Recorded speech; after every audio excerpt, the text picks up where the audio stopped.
Maligayang pagbabalik mga kasolid, nagbabagang balita, announcement sa sunod na laban ng ating pangbatong si Casimiro. Anyari, Casimiro inayawan ng head coach, yan ang ating pag-uusapan mga kasolid. Para sa ating unang balita, laban nga ng ating pangbatong si Alas, Janel Casimiro, na uwi nga sa technical draw, pero panalong-panalo pa rin ang ating pangbato pagdating sa sponsors. Tiba-tiba nga si Angas ng Pinas pagdating sa sponsor, courtesy of Boss Risdon Channel. Pakinggan natin. Ito, halaga nito, isang sponsor lang yun. Ilan ba sponsor ko? Kaya na. Samantala, overhype nga sa kasalukuyan ang ating kababayang si Carl James Martin matapos nga ang post ni Mr. JM. Patungkol nga yan kay Wonderboy at Casimiro kung sakaling maglalaban na. Find a new trainer, siko ng nakararami. Kaagad namang ipinakalat yan itong si Mr. SB at sinang-ayunan din ni Mr. Pau Sports, Pau Saluda.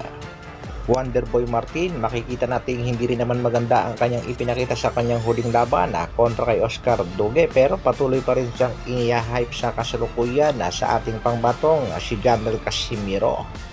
Bagamat bumagal nga ang ating pangbatong si Alas dahil medyo kulang sa hangin, hindi pa rin uubra itong si Wonderboy Martin kung sakaling sila ay magkakasagupa. Sa opinion ko lang yan mga kasolid.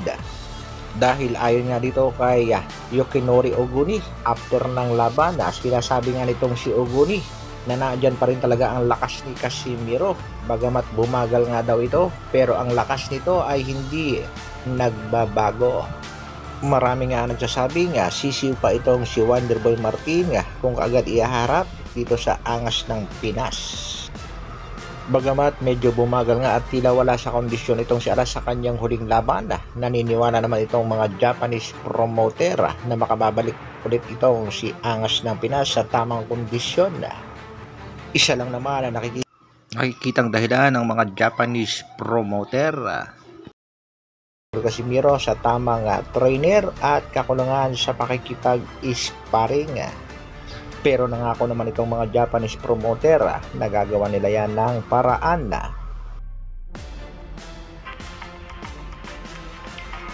Sa kabilang balita naman mga kasolid, dating head coach ng ating pangbatong si Alas na si Coach Nonoy Neri, nagbigay na rin ng kanyang pahayag. Nanibago nga raw siya sa galawan nitong si Cuadro Alas sa laban dito kay Yukinori Oguni. Kaya nga naman ang request nitong si Coach Nonoy Neri, palitan ng head coach, magdagdag ng strength conditioning coach at magdagdag ng nutritionist. At naniniwala siyang muling manunumbalik ang lakas, ang galing at ang strategy ng Angas ng Pinas na si Cuadro Alas. Sumang-ayon din itong si Coach Nonoy Neri sa mga napansin at critics ng mga Japanese promoter. Kulang na kulang nga daw sa ensayo at training ang tinaguriang Angas ng Pinas. Advice pa nga nitong si Coach Nonoy Neri, sundin lang ang payo ng mga promoter. Natanong nga ni Mr. JM na kung sakali daw na babalik itong si Cuadro Alas sa poder nitong si Coach Nonoy Neri at kunin siyang head coach, ano ba ang kanyang magiging desisyon? Sagot nga nitong si Coach Nonoy Neri, hindi na nga daw dahil nakapokus na siya sa kanyang boxingerong sa kasalukuyan ay kanyang dinidevelop. Isa lang ang ibig sabihin niyan mga kasolid, ayon na ni Coach Nonoy Neri na makatrabaho ang Angas ng Pinas. So parang hindi na siguro, meron na rin ako dinidevelop na ibang boxer. So gusto ko mag-focus doon, alam naman nila kung bagamat tila ayaw na nga ni Coach Nonoy Neri na makatrabaho itong si Angas ng Pinas, pero concern pa rin naman ang dating head coach at may magagandang advice dito sa ating pangbatong si Alas.